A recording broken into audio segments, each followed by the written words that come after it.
अपनी तबीयत में बहुत व्यस्त हूँ। फुर्सत नहीं मिलती, बहुत थक कर भी। रात को नींद न आने के बाद नींद खुलने वाली सुबह नहीं होती।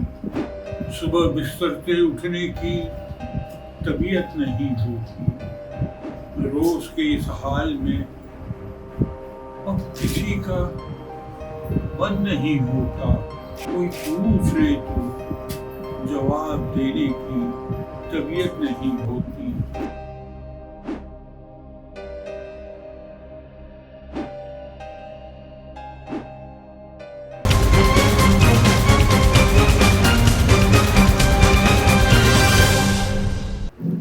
सबसे पहले सर्वपल्ली राधा कृष्ण को दिया गया था। उस तरह का ये परंपरा है और ये सिर्फ कभी भी 21 आदमी को ज़्यादा से ज़्यादा पूरे सभी भारतीय भाषाओं को मिलाकर सिर्फ 21 आदमी को ये फेलोशिप दिया जाता है। कभी किसी का कुछ हो गया तो उसका वैकेंसी होगा तो फिर बाद में सभी भारतीय भाषाओं में सबसे उत्कृष्ट जिनका योगदान है उनको नाम से एक जनरल काउंसिल एग्जीक्यूटिव बोर्ड सबसे पारित करके दिया जाता है। उस सिलसिले में आज हमारे विनोद कुमार शुक्ला जी को ये फेलोशिप दिया जा रहा है। और साहित्य अकादमी की जो एक कन्वेंशन है फिर हम चाहते थे कि सर का एक बहुत बड़ा फंक्शन रहे, उसके साथ एक संवाद भी कार्यक्रम एक होती है। उनके लिए हम सर से नाम भी मंगवाया था, सर ने नाम भी दिया थे हम लोग को 2-3 लोगों का। एक बड़ा फंक्शन होती है, प्रेजेंटेशन के बाद उस संवाद के कार्यक्रम में इनकी जो साहित्य की जो जर्नी है, जिनकी कृतियाँ उनके ऊपर अलग अलग विधाओं पे बात करेंगे। उसमें वो कार्यक्रम आज ही वो नहीं हो पा रही है उनकी सेहत के कारण। चाहते थे कि उनको दिल्ली या कहीं भी बड़ा फंक्शन पब्लिक फंक्शन करके देने का विषय और एक कन्वेंशन के हिसाब से उनका एक साइटेशन भी बनाया जाता है, उनको पढ़ाया जाता है, जो अभी हम 5 मिनट में इसको पढ़ के सुना देते हैं। अकादमी आज अपने सर्वोच्च सम्मान मात्र सदस्य से अलंकृत कर रही है। कविता और गल्प का अद्भुत संयोग रचने वाले सर्जक है। यह संयोग कुछ ऐसा होता है कि विधाओं की सीमा का अतिव्यापन सा हो जाता है। प्रथमतः कलावादी प्रत्ययों से संसाधित ज्ञान पढ़ने वाली रचना में गहरे प्रवेश करने पर पता चलता है कि रचनाकार ने अमूर्तन को स्थानीयताओं से मूर्त और प्रयोजनीय बना दिया है। अपरिग्रह का अभ्यासी या रचनाकार अभिव्यक्ति कला और शब्द शक्तियों का ऐसा अपूर्व अन्वेषण करता है कि रचना रहस्य लीला सी लगने लगती है, किसी स्मृति के आख्यान सी मृदुल और झिलमिल, जिसमें एक विलक्षण प्रशांति का सुख है। इस अर्थ में विनोद कुमार शुक्ल बिल्कुल अपने से रचनाकार है, जिनके मूल्यांकन हेतु कला प्रतिमानों की अपने अभिप्राय के लिए शंकित होना पड़ता है और इसलिए नए कला मापदंडों की आवश्यकता महसूस होती है। और इसी नाते विनोद कुमार शुक्ल हमारे समय के सर्वश्रेष्ठ लेखकों में शुमार किया जाते हैं। विनोद कुमार शुक्ल का जन्म 1 जनवरी 1937 को राजनांदगांव छत्तीसगढ़ में हुआ, जहां उन्होंने हरी प्यासी की छप्पर वाली झोपड़ी और बैना पहाड़ की वीरता को पहचाना और यह भी महसूस किया कि आकाश धरती को खटखटाता है। एमएससी कृषि विस्तार की उपाधि प्राप्त करने के बाद इंदिरा गांधी कृषि विश्वविद्यालय में अध्यापन करते रहे और वर्ष 1996 में सेवानिवृत्त हो गए। कृषि अध्यापन ने उनमें प्रकृति के प्रति एक कृषि की प्रजाति की रक्षा में चिंतित हो जाती है। अपने एक साक्षात्कार में विनोद कुमार शुक्ला इस चिंता को प्रकट करते हुए आग्रह करते हैं, मैं उसको बता रहा हूँ, जीवन को ईमानदार और कामकाजी होना चाहिए और अपनी ज़रूरत को इस तरह कम करें कि वातावरण से बाजार को कम किया जा सके, साथ ही साथ बाजार की सोच को भी। प्रकृति को चस्का तस छोड़ देना चाहिए। प्रकृति बना है, उसमें मनुष्य की प्रजाति का नष्ट होना अंतिम परिणाम है। एक पत्थर का टुकड़ा भी नष्ट ना हो, घास का तिनका भी, हरी घास की पत्ती भी, इसी से मनुष्य का जीवन और समाज बेहतर होगा। ये उनकी बात है। उनकी यह सदिच्छा ही उनकी रचनात्मकता का मूल स्वर है, केंद्रीय चिंता है। वास्तव में यह संपूर्ण जड़ चेतना की सुरक्षा का ऐसा ईमानदार भाव है जो उन्हें की तरह सब कुछ होना बचा रहेगा, अतिरिक्त नहीं। कविता से लंबी कविता आकाश धरती को खटखटाता है। कवि के बाद अभी प्रकाशित कविता संग्रहों और नौकर की कमीज, खिलेगा तो देखेंगे, दीवार में एक खिड़की रहती थी, आदि उपन्यासों तथा हरी घास की छप्पर वाली झोपड़ी और बौना पहाड़, यासी रास्ता, एक छुपी जगह, पेड़ पर कमरा, महाविद्यालय, एक कहानी, घोड़ा और अन्य कहानियाँ जैसे कहानी संग्रहों द्वारा पद्य और गद्य का एक सर्वथा नया सौंदर्य बोध निर्मित किया है, जिसके और यह रम जाने पर एक सात्विक सा आस्वाद प्राप्त होता है। यदि वजह है कि विष्णु करे उन्हीं के एक पद के हवाले से अपना मत प्रकट करते हुए कहते हैं कि उनकी कविता वह जल प्रपात है जिसमें सब आवाज़ों का कोरस समाया हुआ है, तथा उनका कवि ऐसे रोमांचक आयाम उद्घटित कर रहा है तो नितांत अप्रत्याशित थे।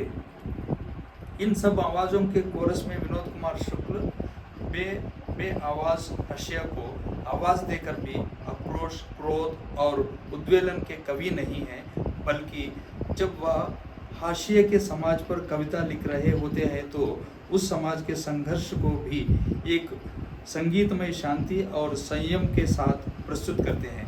विनोद कुमार शुक्ल। साहित्य अकादमी की आजीवन सदस्यता एक बहुत बड़ा सम्मान है। इस सम्मान का अंदाज लगाना